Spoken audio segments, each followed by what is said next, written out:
Right. Hi, everybody. Good afternoon and welcome to the Quantum Alignment Show.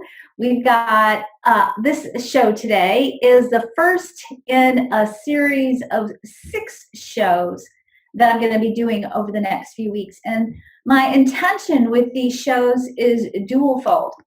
I have, in the span of all the 8 children that we have 1 reflector, we have 2 manifesting generators, we have 3 generators, and 2 projectors.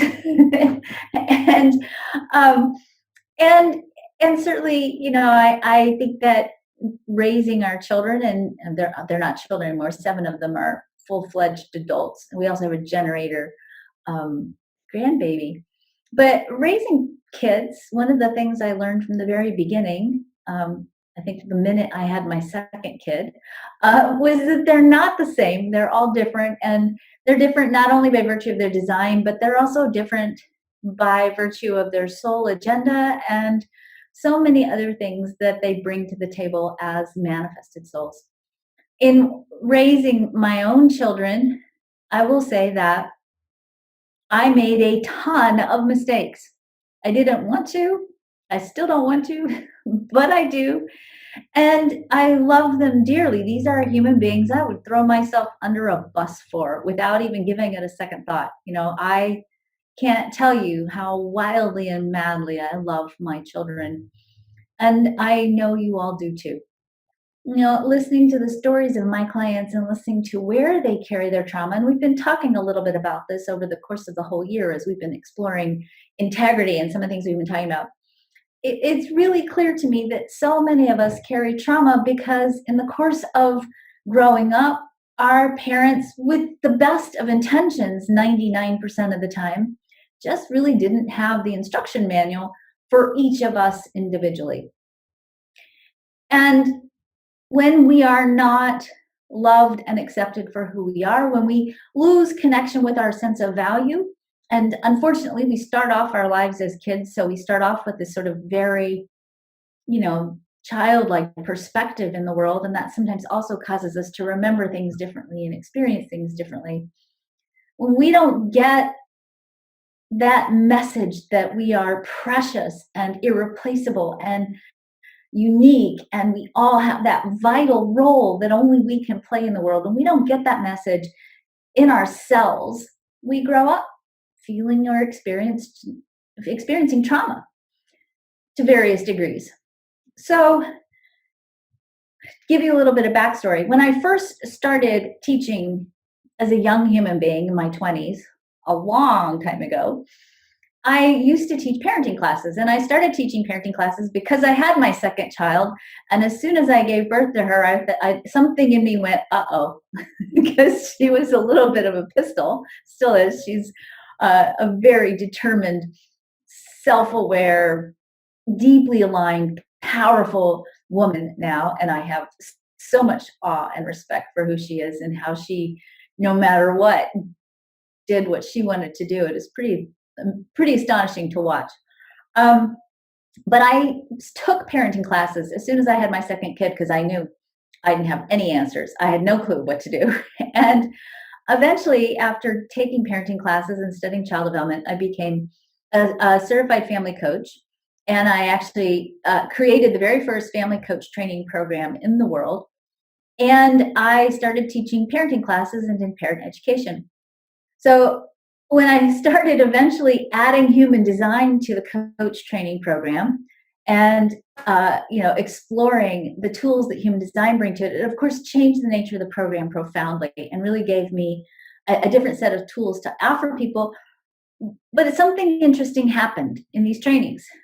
And what happened in these trainings that was so interesting is that my students, my coaching students, as we went through this information, particularly the part about why children misbehave and the parts about type and how energies work, my students were getting triggered by the material, even though it was professional level training materials. It wasn't necessarily about your personal journey, but yet hearing about the potential of how we could have been parented if we'd had different paradigms to be parented with, or if our parents had known more about who we are and how we operate, then maybe our life story would have been a little bit different. Maybe we wouldn't have had some of the trauma that we had.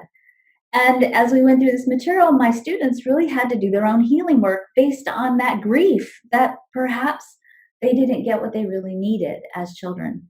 So as I've been contemplating the kids and what the kids need and thinking about my clients, you guys, what we all need right now in the way of healing and aligning, I thought it would be really fun, maybe fun in my nerdy human design way. Hopefully, you think it's fun too, to go back and review the parenting material in human design and to explore over the next 5 weeks, 6 weeks, including today, exploring some basic understandings about what do we need as children growing up?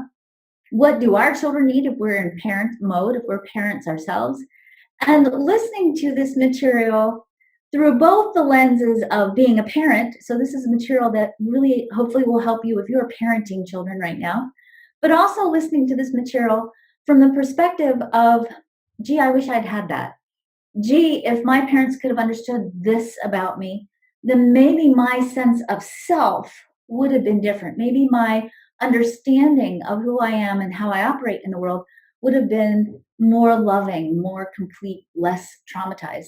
And so as we go through this material, this is not only about helping you raise your own children, but also giving you the information that maybe you needed, both as a child and even now as an adult, so that you can begin to explore how can you craft the story about your life and what you need and what your parents maybe wish your parents had known, and how you can reframe that story so that maybe it's not such a personal story.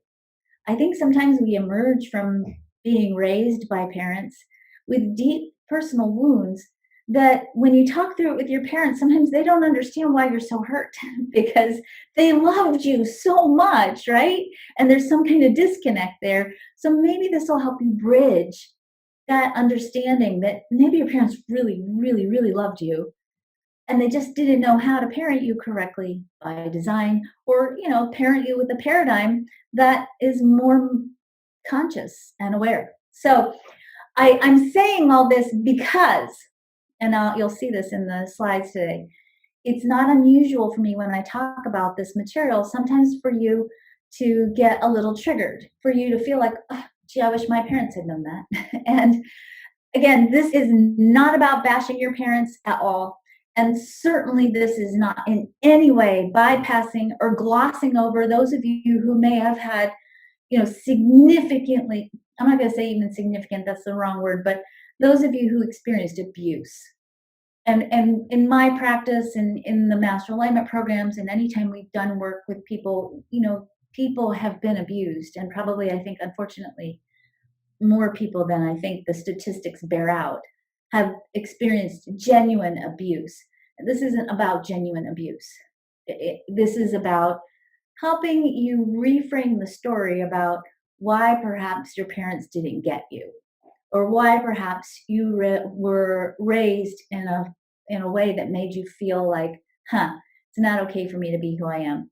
And that in this exploration, you can begin to embrace for yourself a different identity, a different understanding that hopefully can help you really continue your journey to fall madly in love with yourself, to see your power, to see your authenticity and the need for you to be aligned with your authentic self and for you to really live true to who you are. So welcome to the first of this afternoon's program. We're going to call this series Reclaiming Your Inner Child by Human Design. And as I said, you might get triggered during this presentation. This is about letting you give yourself language for your story and then ultimately rewriting the story so that you emerge from this story with your own narrative that allows you to be in control of your own story about who you think you are. So we're going to start first with the idea of misbehavior, because this is usually the first place where we start to run into trouble, right? We have societal beliefs, and if you've raised a child yourself, you've gotten good advice from people who have these beliefs, or maybe you've kind of worked with these beliefs yourself as a parent, or you've experienced the other side of these beliefs. We have beliefs that children misbehave because they're spoiled, or they're bad, or you're just like your mother, or they're just like their father. And if your mother and father don't like each other very much, that's not always a good thing, right? That they misbehave because they're jealous, or needy, or clingy, or whiny, or that they have ADD, or some other kind of psychological issue.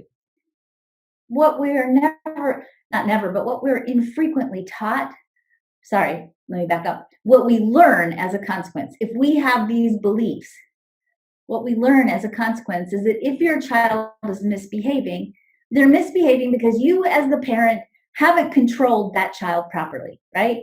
If they're spoiled, it's because you, as the parent, spoiled them. If they're bad, it's because you didn't teach them how to be good. If they're just like their mother or father, it's because you haven't dealt with your own stuff and you're passing it on to your children, right? If they're jealous, needy, clingy, whiny, you haven't managed those behaviors well. And so this sets us up from the very start as parents to be kind of stuck in this guilt trap, right? My kid's not misbehaving. It's a reflection on me.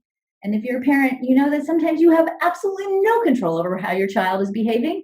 So your parents may have been embarrassed by your behavior because it was a reflection on them. And maybe you, as a parent, are feeling a lot of pressure to get your kids to act a certain way, or be a certain way, or do their homework, or sit down and go to their class or school, or turn in their assignment, or whatever. Because if they don't, that is a reflection on you as a parent. Here's the real reason why children misbehave. Children misbehave because they have unmet energy needs, and they're learning how to express those needs. Your 2-year-old can't say to you, "Hey, mom, I'm feeling a little disenfranchised in the current structure of the way the family is functioning, and I need to discover for myself some way of claiming my appropriate power. Can you give me some chores that I can do? Or can you let me say no a couple of times a day because it really helps me kind of tap into my own inner queen," right? Our children can't say that to us because they're children. And oftentimes they don't have the vocabulary or the self awareness to really understand why they're not feeling so great in this moment, why they have a need and they don't know what that need is. Hey, how many of us as adults have that going on, right? Don't you have days when you just feel off and you don't know why and you can't explain it to your partner, but you're grumpy, right? Kids have the same thing. And our role as parents, then, when we have that understanding, is to start getting our children in touch with learning how to appropriately communicate what their needs are. Children need 4 core things to grow up with a high sense of self worth, and a high sense of lovability, and a high sense of capability. Number 1, they need to feel lovable. And I would put hand in hand with that, they need to feel valued. They need to feel powerful and capable. In fact, being powerful is so important. The children go through 2 distinctly different developmental phases as they grow into adulthood that has the single job of them learning how to explore their power. When they're toddlers and they learn to say no, somewhere between 2 and 4, or sometimes 2 to 6, children explore and experiment with the word no. No, I won't, and you can't make me, right?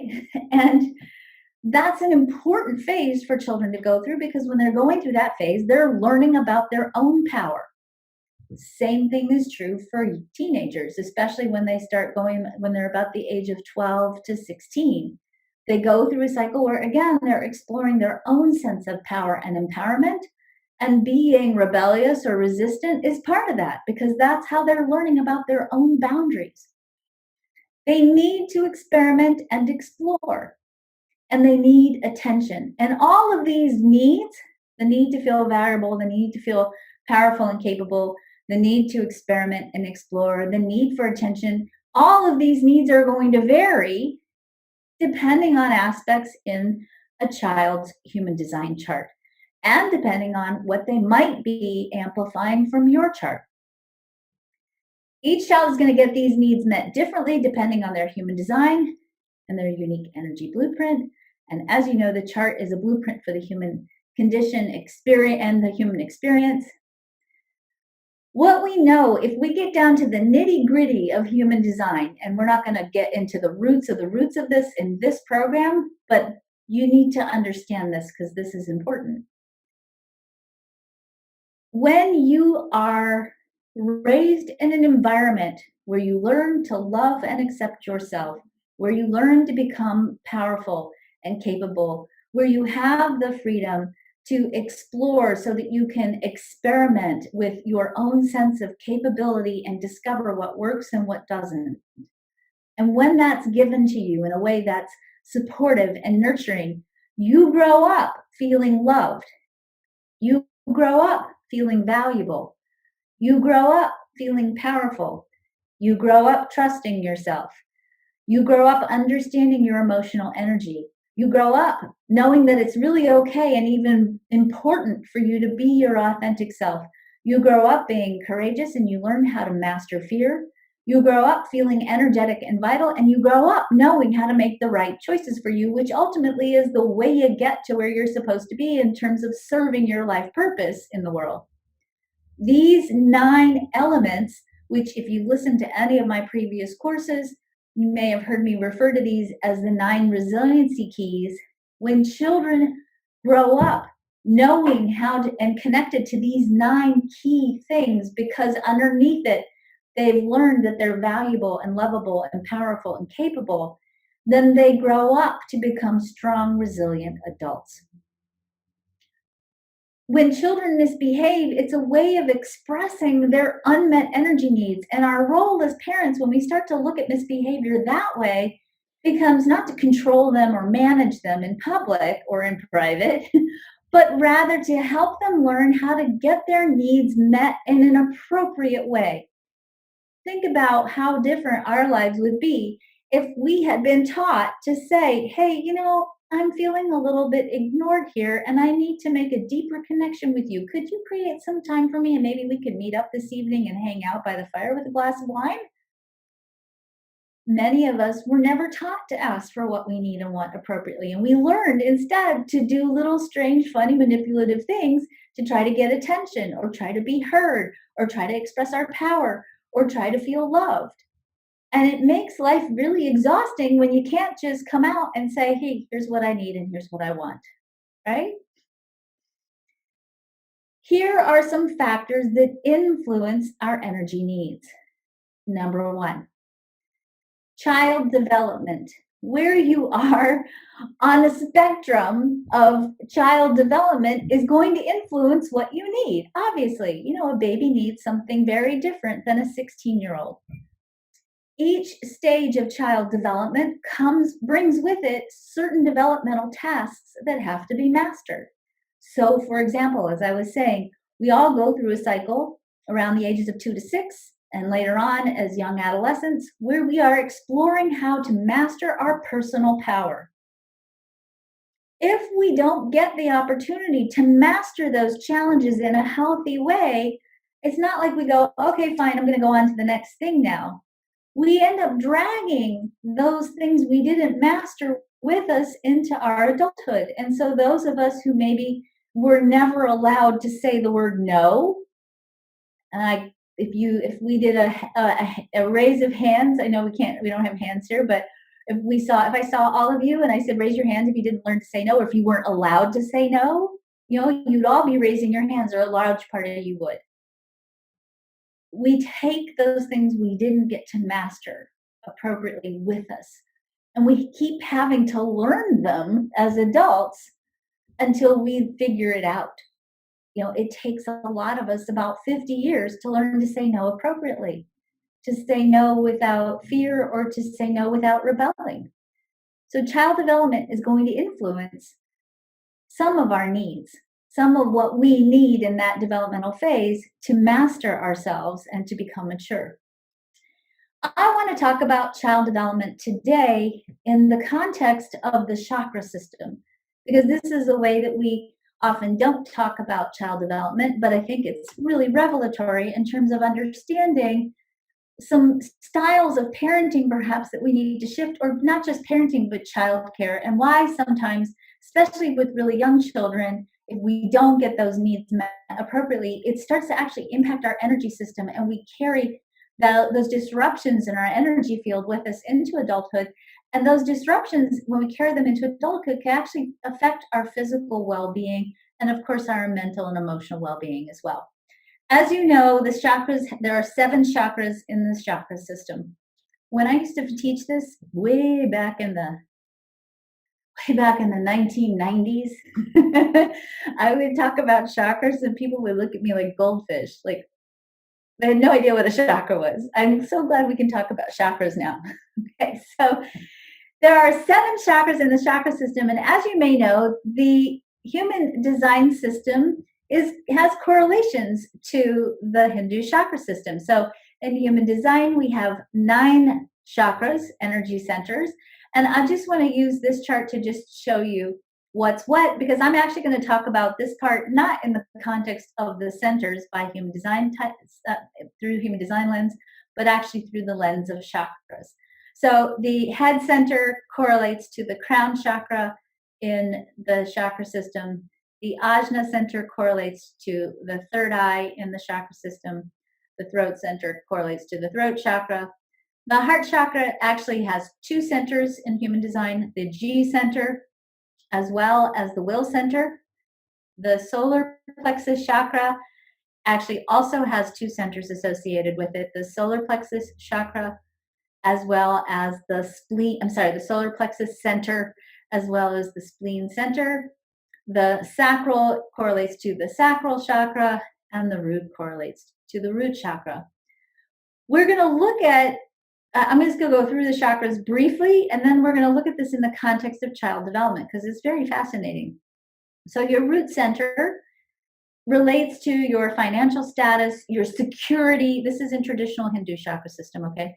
Your financial status, your money, your security, safety, family of origin issues.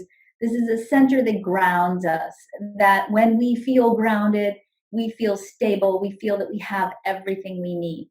In human design, this is a place where oftentimes we can experience or feel pressure. The sacral center in traditional Hindu, in the Hindu chakra system is all about physical desires, creativity, life force, and work. In human design, when we look at the sacral, we know that the sacral chakra brings us the theme when it's undefined, of knowing when enough is enough. This is a center that is often associated with our physical vitality. And for those of you who are generator types, this is where your inner wisdom of your sacral response is. And for those of you with open sacrals, this is your wisdom about managing life force energy. The solar plexus chakra, which in human design is the emotional solar plexus center, and the spleen center is the center for personal power and intuition. In human design, this is where we carry the energy for self-trust, particularly in the spleen, but also in the emotional solar plexus, emotional wisdom in the solar plexus, and courage in the spleen system. The heart center, which as we know is the G center and the will, the heart chakra is all about direction, love, service, self-worth, and spiritual maturity. In human design, this is where our lovability and our self-worth live. It's all about the heart. So when we start telling people, well, you just got to connect with your heart and lead with your heart, if your heart is questioning its lovability or questioning its value, it's very hard to lead from your heart. It's very hard to get your head out of the way if you're trying to live from your heart and you don't love yourself and you don't value yourself. The throat chakra is in traditional Hindu chakra system, the center for communication. In human design, we say it's the center for communication as well as manifestation into action. It is an energy center that needs attention, recognition, and is associated with authentic expression. We say speak your truth, right? When we talk about the throat chakra, this is that authentic expression piece. The third eye, or the ajna, represents our knowing, right? This is the place where we store our beliefs and our certainty. And certainly, if we have beliefs, particularly beliefs about ourselves that are not very healthy, that are not high quality beliefs, this can be a place where we get disrupted from knowing because our lack of belief in ourselves and a lack of belief in our self-trust can interfere with our knowingness. The crown chakra is where we have our divine connection and our inspiration, and certainly in the high expression in human design, that's associated there too, but it's also where we have pressure.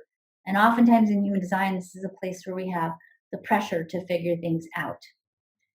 Let's talk about chakra development in children, and we can think about this in the context of human design.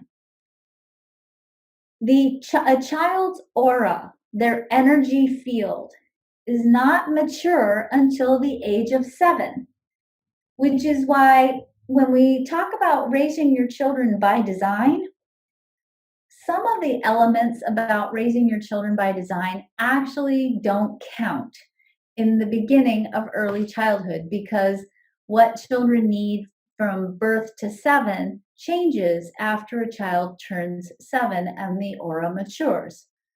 When I'm saying that the aura is immature, what I'm really saying is that a child's ability to metabolize, maybe that's the right word I'll use, a child's ability to metabolize earth energy doesn't really mature until they're 7, which means that before they're 7, small children are needing to have contact, consistent contact, with the presence of a loving adult, because a small child is going to actually need to hang out, at least periodically, and less as they mature. But they need to hang out in an adult aura, because when they're sitting on your lap, or they're eating, or they're breastfeeding, or you're playing little piggies with them, or you're rocking them, or you're sitting next to them painting, or whatever you're doing with them, they're actually borrowing your energy field, because when they're in your energy field, it gives them a cloak that helps them process the energy of the earth when their systems are too immature to handle it. This is why, for many children, not all, every once in a while you get a kid that bucks this. I've had a kid that bucked this, but most children do really well. In fact, they thrive with what we call attachment parenting, where you have them in a sling or in a backpack carrier, or you co-sleep, or you're with them in closeness until they mature, because they get to use your energy field to help them process their own experience of being on the planet in Earth. This is a really powerful thing to think about when we look at how we, especially in the Western world, how we raise our young children anymore. And it's changed a lot in the last 30, 40 years. We, as the workforce has changed and the roles of women have been expanded, and we've been able to release ourselves from some of the more traditional definitions, and this is not saying that only moms can do attachment parenting. Dads can do attachment parenting too. So can grandparents. So can care providers. But understanding that that touch piece and that connection piece and that consistency piece is really important for small children is huge.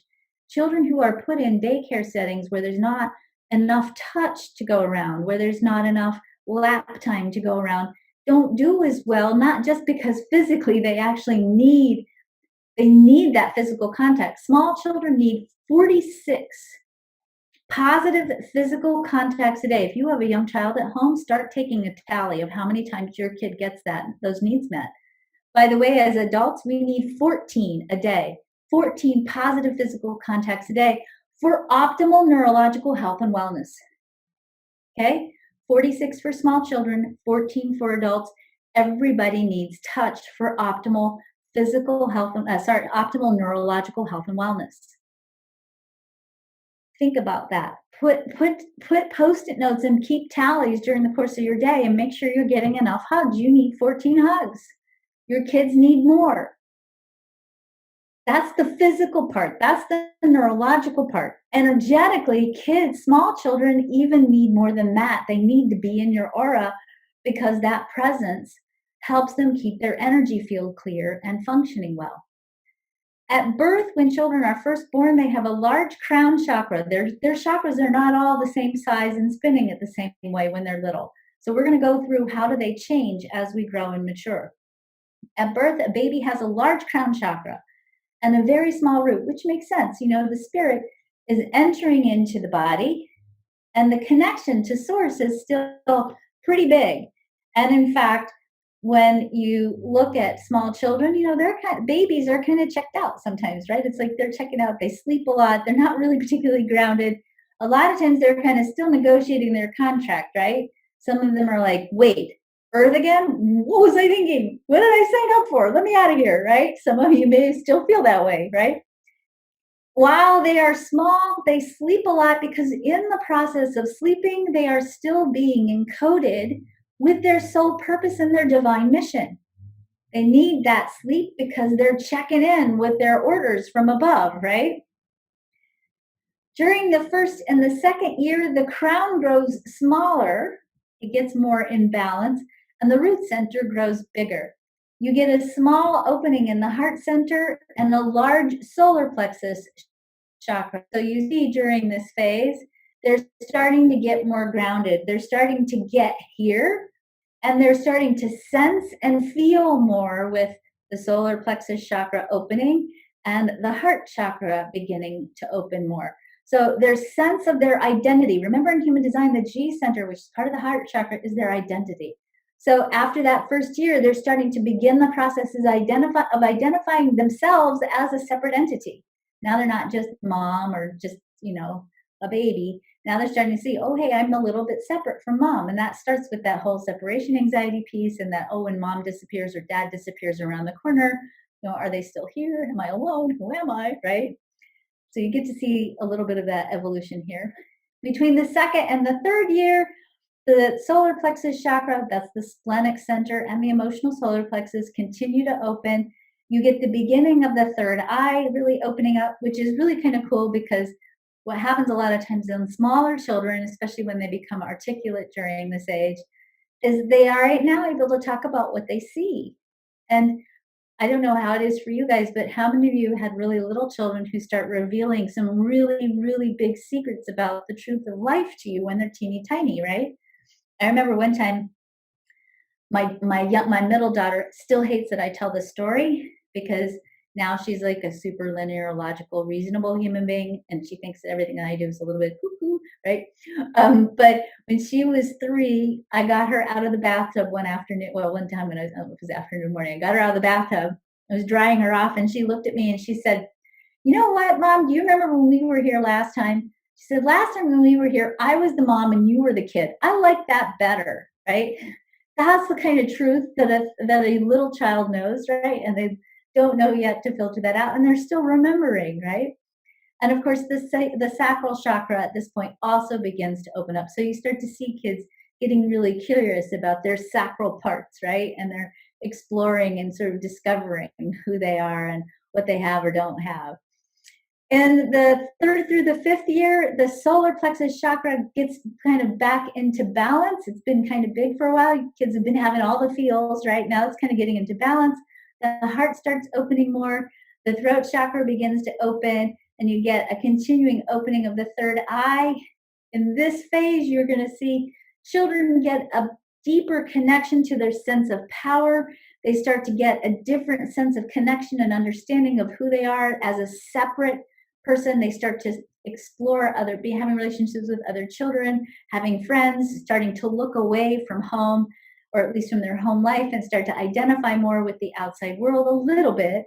And of course, with this opening of the third eye and this kind of unfiltered ability to see beyond the human story, you start to get, especially around the age of 4, what I call the fearsome 4s, where kids are like really sometimes seeing beyond the veil, and they're seeing things that sometimes frighten them, or they don't understand, or they're sometimes very bright and attractive to people who are crossing over, or souls who are crossing over. And so sometimes they're having scary experiences or dreams, or they think there's something under the bed or in the closet, because not only is their imagination huge as their mind begins to open and they begin to explore things, the connection between who they are and where they are and the non-incarnate or the disincarnate world is very unfiltered.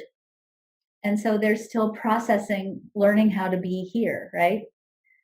Through the 5th and 7th year, then the sacral chakra begins to shrink to a balanced size. The power issues of the small child kind of settle down. The heart continues to open. The throat is still small. It's not completely open, but it starts to open even more, giving them a better ability to articulate what they're feeling, to better be able to translate their impulses into right action.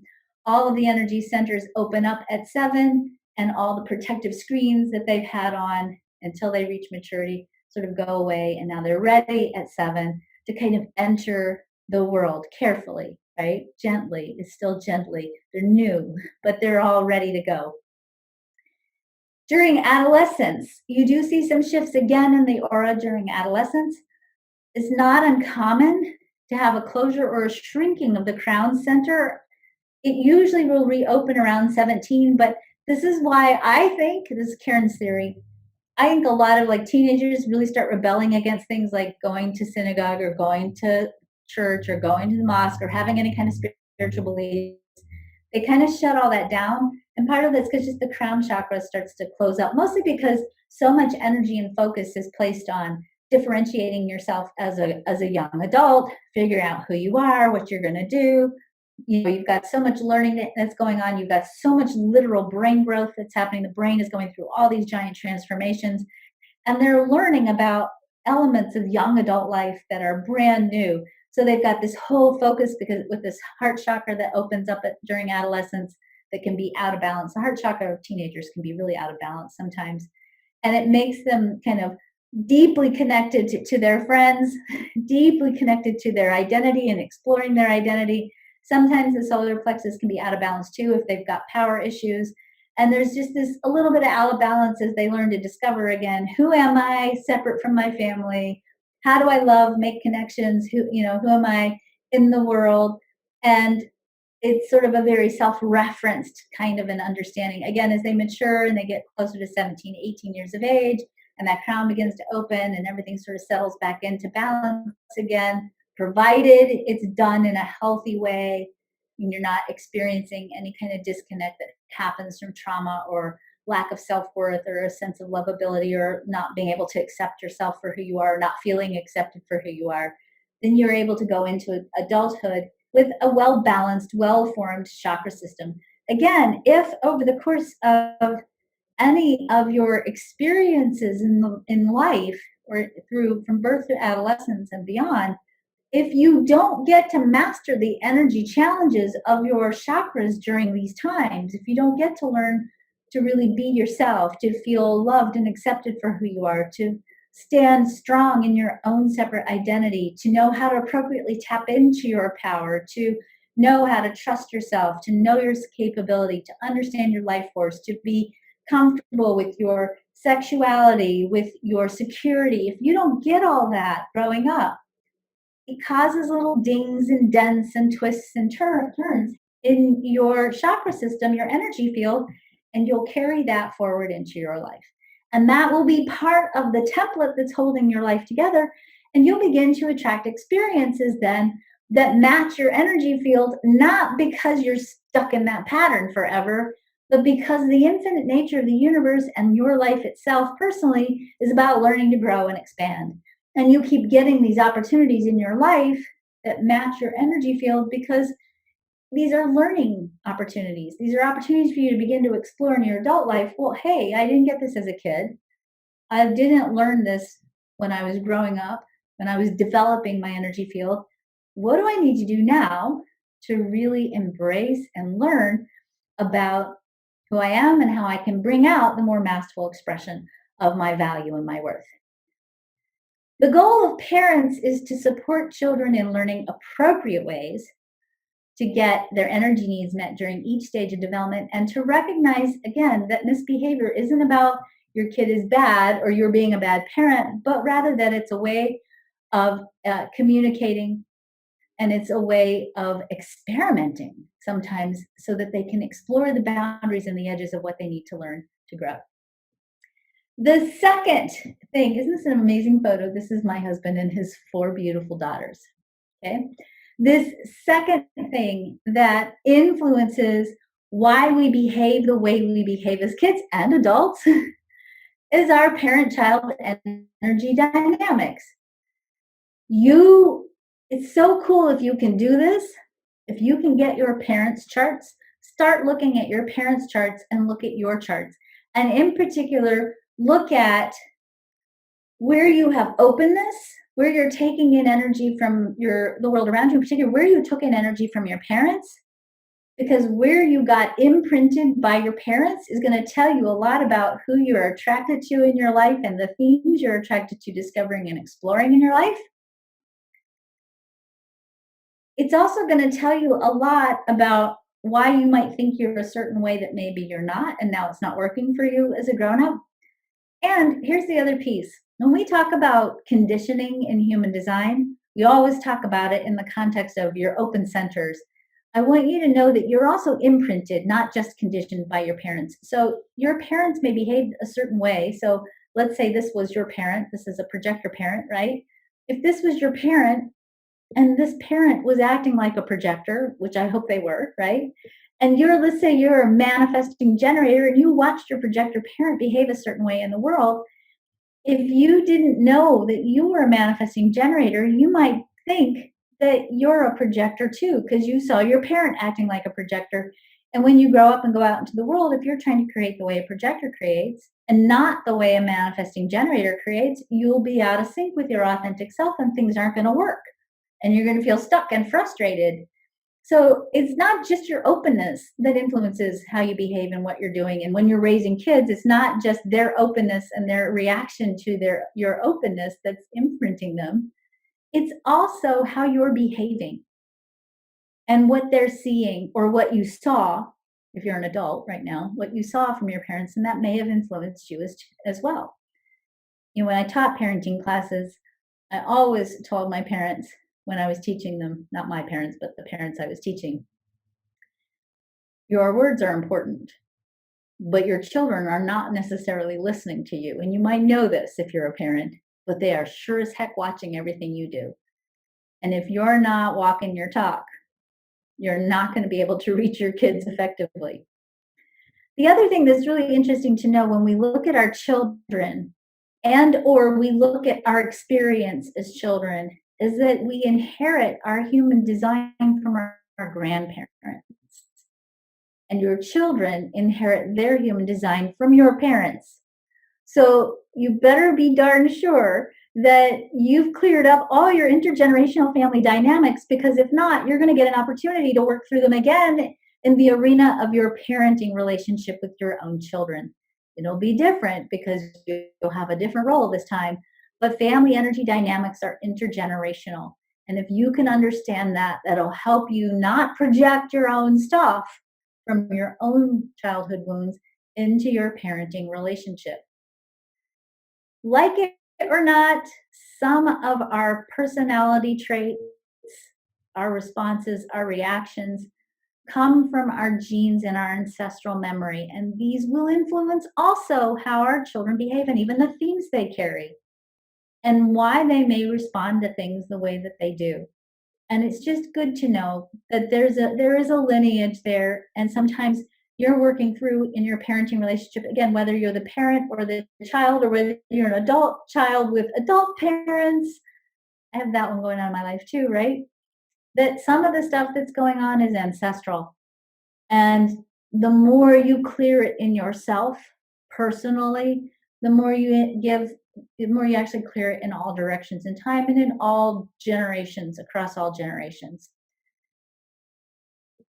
Thirdly, the next thing that's going to influence how your children behave or how you behaved and your own needs and wants is your human design.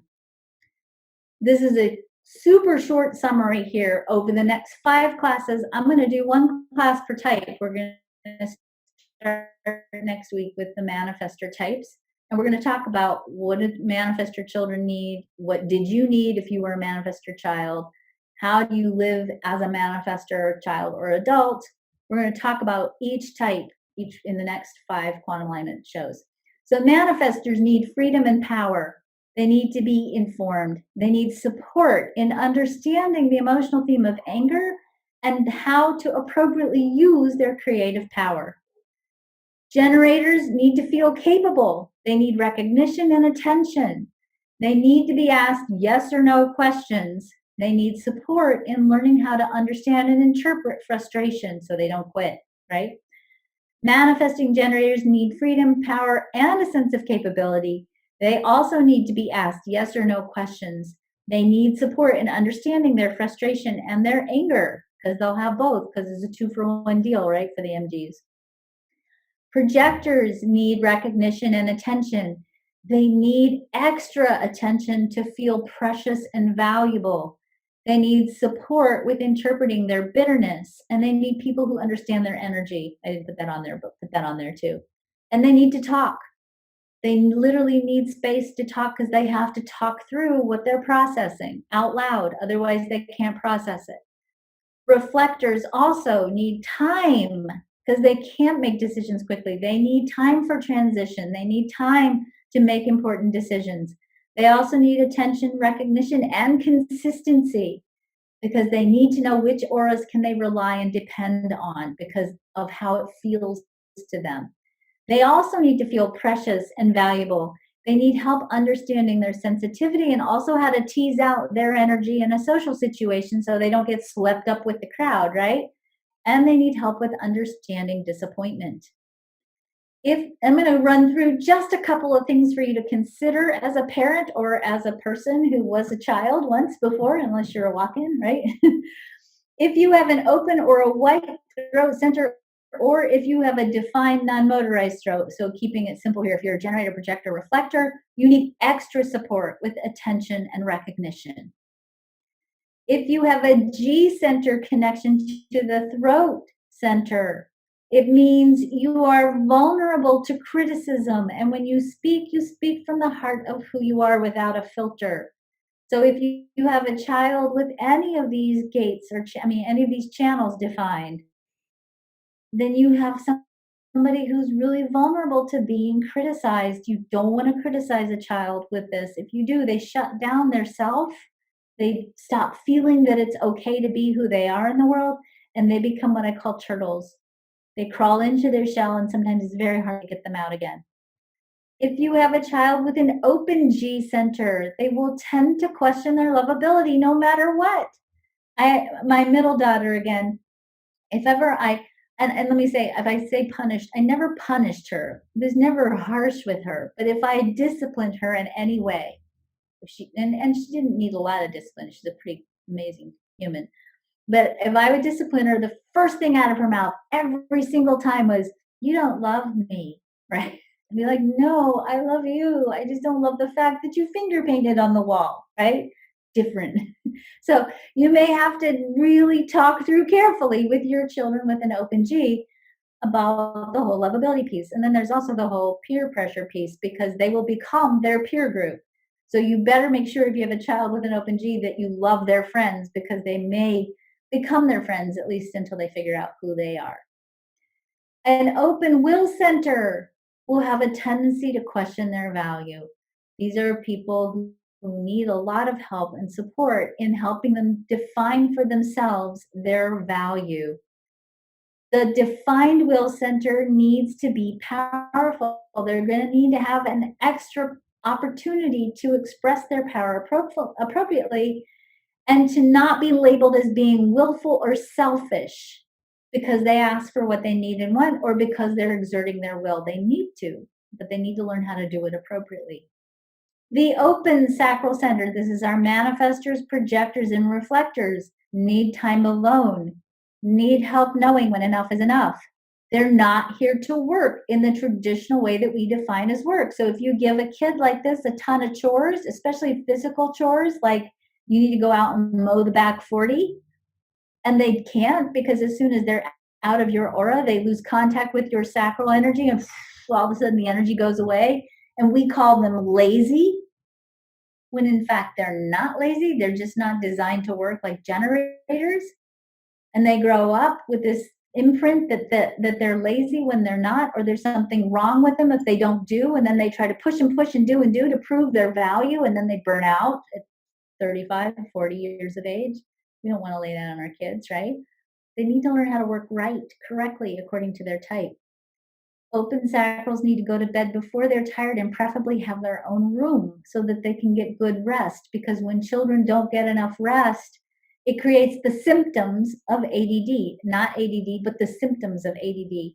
And when we look at the number of children diagnosed with ADD, which is about 30% in America, That's a lot. There's like 6 million prescriptions written for Ritalin alone in the United States for children. That many of these children do not have ADD. They're chronically sleep deprived because they either didn't get enough attention. They either didn't get enough energy expenditure. That's their generator types. Generator types need to burn out that sacral every day so they can sleep well, or they didn't get to sleep appropriately. They get to bed on time, lying down, resting before they fell asleep. So learning how to sleep correctly by type and helping your children sleep correctly by type is crucial.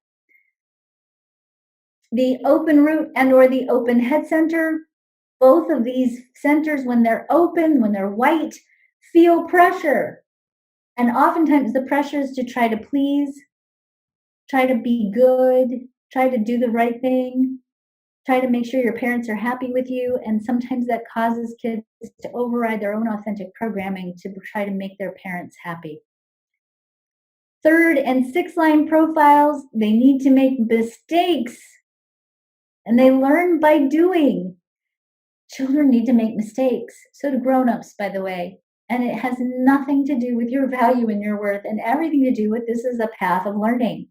And it's definitely a part of learning for the 1-3s, the 3-5s, the 4-6, the 6-2, the 6-3, and the 3-6.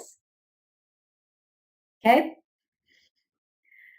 Children with either the gate 19 or an open solar plexus, this is not the only place, by the way, where this lives, but these are two configurations that create sensitivity in how you experience the world. These are kids who will do everything to keep the peace in the house because they don't want you to be angry, upset, or to yell at them. Again, my middle daughter, when I would discipline her, she has the 19. I never had to do anything really to discipline her. If I walked in the room and I had like a furrowed brow and I had mad eyes, she would start crying because she thinks she was in trouble. If I had any kind of feelings that were not happy feelings, she dialed into those right away and instantly assumed that I was A, angry with her, and B, that I didn't love her. So we really had to, we worked this program a lot. She's 23 now. Now we're very, very close. But it really took a lot of work to get her to see that some of what she was experiencing was her energy and not actually what was really happening. If you have an open spleen, that's the triangle on the left. On your chart, it would be white. Or if you have any circuitry in what's called the sensing circuit, which is right brain dominance, which tends to be nonlinear in how it thinks. Nonlinear in how it thinks. You may be more prone to feeling overwhelmed and consequently inadequate, which means you might have whined a lot as a kid because you got overwhelmed and you didn't know what to do when your room was covered in Legos. And your mom said, pick up the darn Legos. And you went in there and you were like, oh my gosh, I don't even know where to start, right? And then you're overwhelmed and you're whining. And your mom's getting mad at you, like, why are you whining? You've got them all out on the floor. If you get them out, you can put them away, right? If you have a kid that gets overwhelmed easily, these are oftentimes children who are nonlinear by design and who need help breaking things down into linear logical steps because that's not natural for them. And sometimes they need a little extra help learning how do I put things in order so that I'm not overwhelmed. The very first step in learning to heal your inner child is getting to know your human design chart and your personal energy needs. If you can start to understand who you are, your hardwiring, and what you need to feel good as yourself, that's the first step. It's not the only step.